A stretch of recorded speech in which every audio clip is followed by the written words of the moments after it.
sekali saya ucapkan selamat sore, selamat sejahtera buat Bapak, semoga sehat selalu ya. Tentu kita bersyukur kepada Tuhan Yang Maha Kuasa. Hari ini pun saya akhirnya bisa berkonsultasi ke sini Dinas Pendidikan Bangka Belitung. Pak, seperti yang saya sampaikan tadi, setiap tahun ajaran baru penerimaan siswa peserta didik itu SMK SMA itu riuh ke rumah Pak. Saya belum bangun pun udah ada yang datang. Saya pun selama ini selalu berkoordinasi sebisa saya dengan ibu kepala sekolah ya. Nah, kemarin mendadak saya kunjungi SMK, ada ibu dan penyerahan hadiah kenaikan kelas lah. Rupanya siswanya banyak Pak ya di SMK itu. SMK banyak. 1, 2, 3 itu 900-an. Ya, yang kemarin itu 600-an. Jadi saya pikir jangan sampai anak-anak terdekat itu tidak sekolah di situ. Ya, walaupun persaingan nilai tetap Pak ya, dan aturan. Ada yang menyebutkan bahwa SMK itu tidak pakai zonasi Pak, tidak pakai zonasi gitu. Apa benar Pak? Setahu saya ada presentasi, ya, walaupun di luar juga bisa masuk, tetapi selalu mengutamakan terdekat. Nah, kalau anak-anak itu setelah tidak dapat di SMK mau ke SMA Pangkalan Baru, saya senang Pak. Karena jujur aja SMA Pangkalan Baru itu saya bilang udah bagus dan masih menerima tanpa lebih ketat di seleksi di SMK. Cuman masalahnya orang tua dan anak ini masih mindsetnya itu SMK, mau kerja gitu Pak. Dan saya bersedia selaku ketua DPRD menjelaskan kepada mereka coba rubah mindset itu. Kalau meluber di situ tuh gimana dong Pak? Jadi saya takutkan ini banyak oknum Pak, oknum dan tanda kutip ya, menjual jasa. Ya, padahal orangnya sama, yang dipegang banyak nih objeknya. Saya perhatikan seperti itu. Nah, saya sempat di acara Musrembang menyampaikan ke dinas dan bapeda kita bagaimana kita supaya menekan gambling siswa lebih banyak, tapi didata dari awal kan Pak. Waktu itu ada sempat konsul juga dengan Pak Sekretaris ya. Artinya dimulai didata mau jurusan apa, mau kejuruan apa, jadi sehingga bisa ada peta gitu. Tapi sepertinya untuk sekarang belum. Nah, saya mohon arahan dan petunjuk dari Bapak selaku bidang SMA ya, sederajat atau SMA.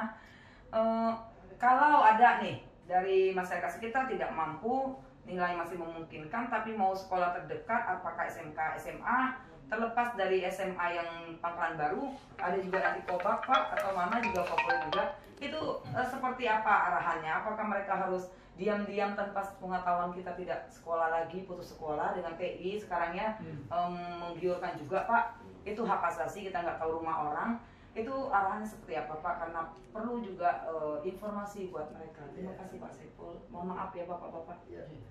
Jadi gini Bu, terkait masalah aturan pertama, memang kalau sebelumnya itu memang aturannya SMK itu malah untuk daerah-daerah penyangga itu baik itu dari Pangkal Pinang maupun dari Bangka Tengah, khususnya Pangkalan Baru, Pedindang dan sekitarnya, itu bebas saja aksesnya gitu kan, mau kemana. Berkat masukan Ibu, waktu saya di Capdin, saya adakan minta perbaikan aturan, karena kasihan anak-anak Pangkalan Baru. Kalau SMK Pangkalan Baru diisi oleh anak Pangkal Pinang, yang otomatis Ibu waktu itu bilang anak-anak Pangkal Pinang nilainya lebih tinggi gitu. Nah, sementara hak anak-anak yang ada di sekitar sekolah itu terabaikan oleh karena anak yang di luar masuk.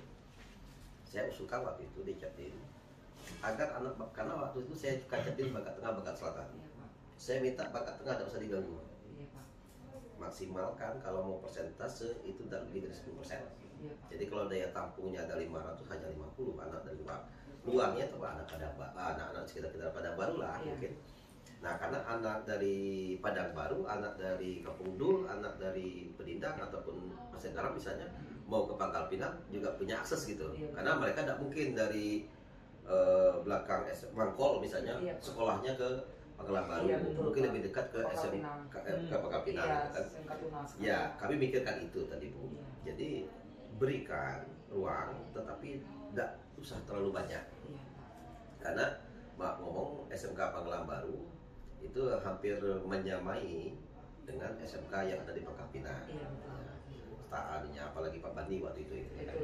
Nah, alhamdulillah sekarang ini sudah diakomodir aturan itu sehingga anak yang ada di sekitar sekolah itu lebih maksimal diserap, akan tetapi mereka masih punya pesaing, Iya, Pak. terutama dari anak-anak yang berasal dari Kabupaten Bangka Tengah sendiri. Iya, Pak.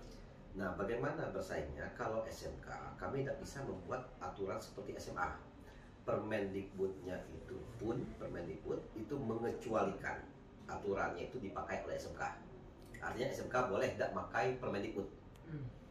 Apa bunyi Permendikbud? Nah, bunyi Permendikbudnya, Permendikbud tentang ini dikecualikan: satu, untuk SMK; dua, sekolah yang dikelola oleh masyarakat; tiga, sekolah luar negeri, dan segala macam. Itu ada beberapa poin itu yang dikecualikan dalam Permendikbud itu. Artinya dia tidak mengacu ke zonasi, afirmasi, mutasi ataupun prestasi. Dia boleh mengambilnya ataupun tidak pakai sama sekali yang ini. Makanya itu dikecualikan dalam Permendikbud itu. Nah, jadi kita kalau yang sudah tetap menggunakan rambu-rambu. Nggak mungkin asal masuk gitu kan. Iya, apa rambu-rambunya itu, yang bisa anak dalam satu wilayah, per wilayah, zona dia per kabupaten kota. Jadi anak Pangkal Pinang mau di pelosok manapun itu silakan daftar di SMK yang ada di Pangkal Pinang. Iya, Pak. Ya, karena apa? Kita tidak bisa maksakan walaupun rumahnya bersebelahan dengan SMK jurusan bisnis manajemen, tapi bakat anak ada di jurusan otomotif. Mungkin anak itu harus lari ke otomotif. Nggak bisa kita paksakan. Setuju, Pak. Ya, nggak bisa kita paksakan ini. Nah, sama juga halnya anak Pangkalan Baru. Ada yang hobi otomotif misalnya. Sementara di mana jurusan otomotif? Ada di Koba, Bu. Bisa dipahami. Di Simpang Katis kan? Iya, bisa dipahami. Nah, mungkin lebih dekat ke SMK 2 Pangkal Pinang mereka. Iya. Anak Padang Baru misalnya. Silakan daftar anak Padang Baru ke Pangkal Pinang. Iya. Tapi kamu bersaing. Kuotanya ada 10%. Iya. 10%. Nah, jadi aturan main kalau di SMK kita membuat sistem pertama afirmasi yang tidak mampu. Afirmasi ada dua macam. Afirmasi yang berasal dari KIP, yang punya KIP, dan afirmasi yang tidak berkaitan